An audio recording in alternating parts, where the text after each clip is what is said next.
কৃষ্ণ প্রভু, চিত্রপট থেকে আমরা তুলসী পত্র এবং পুষ্প সরিয়ে তারপর হচ্ছে শয়ন দিতে পারি। তো আমার প্রশ্ন হচ্ছে যে আমরা শ্রীমদ্ ভগবত গীতায় যে তুলসী পত্রটা দেই, ওটাও কি সরিয়ে ফেলতে হবে রাতে, নাকি ওটা রেখে দিব? এটা আমি বুঝতে পারিনি, কৃপা করে বলবেন।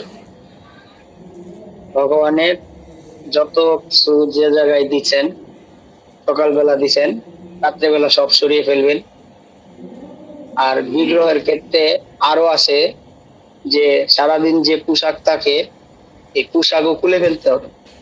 রাতের পোশাক হবে হালকা। আপনি যেরকম একটা ভারী গর্জিয়াস পোশাক পরে থাকেন দর্শন দেওয়ার জন্য কোথাও বেড়াইতে গেলে, কিন্তু বাসায় আসলে কি এরকম পোশাক পরে থাকতে চান?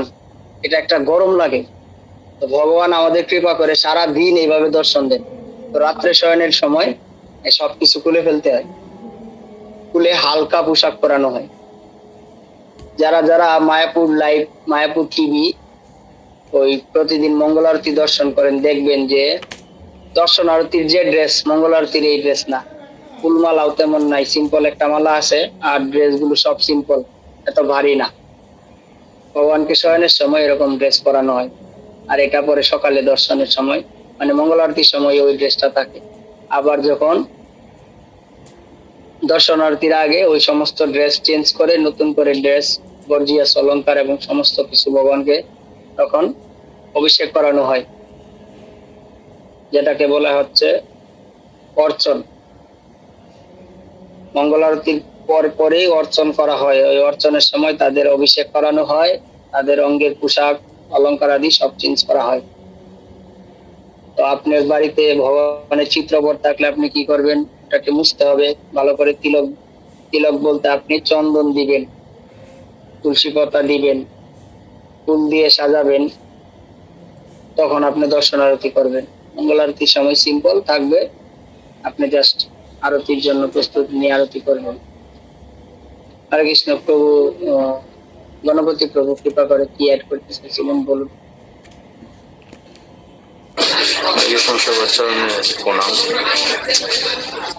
বলছিলাম কি যে সবাই রাত্রিবেলা ক্লিন করার পর প্রভুজি বলছে যে তুলসী পত্র ক্লিন করার পরে যদি সম্ভব হয় এক জোড়া নতুন তুলসী পত্র আবার ভগবানের চরণে দিয়ে রাখতে হবে, আরেক গ্লাস জল, এটাই বলা ছিল। হরে কৃষ্ণ প্রভু। চিত্রপটে কি থাকবে ওইগুলো? চিত্রপটে তো থাকবে না, ওইগুলো সব শয়নের বিছনায় চলে যাবে।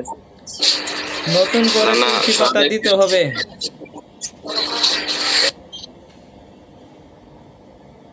হ্যাঁ প্রভু, নতুন করে তুলসী পাতা আপনার চিত্রপটে দিলে সমস্যা নাই, ভগবান ওই শয়নে তো যাবেই, তার চরণে লেগে থাকবে, এটাই।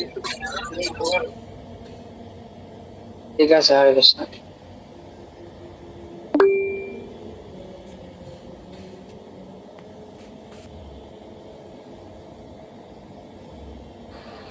কৃষ্ণ প্রভু, বলুন আপনি কৃপা করে।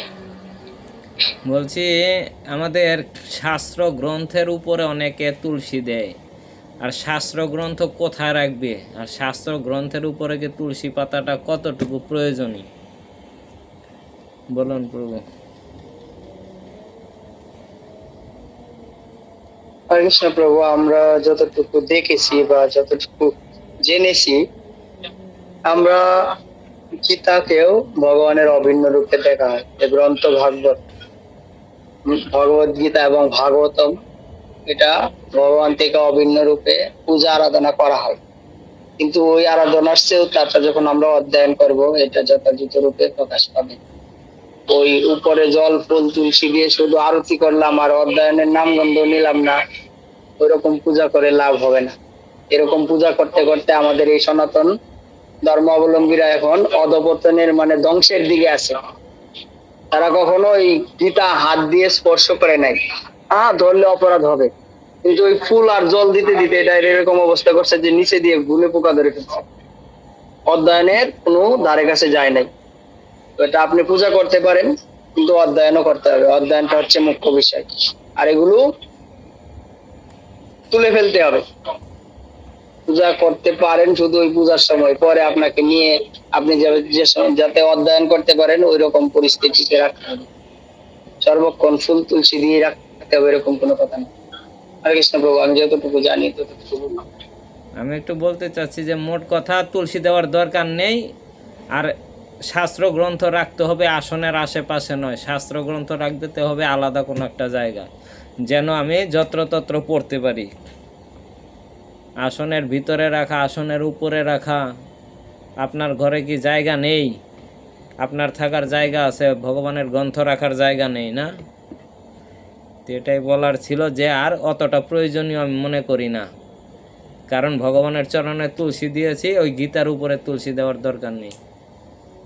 সেগুলো আমাদের আশেপাশে রাখলে ভালো, যত্রতত্র যেন পড়তে পারি। ঠিক আছে, প্রণাম সবার শ্রীচরণে। হরে কৃষ্ণ।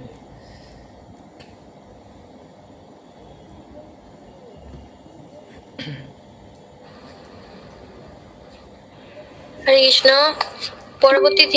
পরবর্তী দিন ব্যক্তিগত পরিচ্ছন্নতা এখান থেকে শুরু হবে, এরপর শুরু হবে গীতা। কৃপা করে সবাই বের করুন।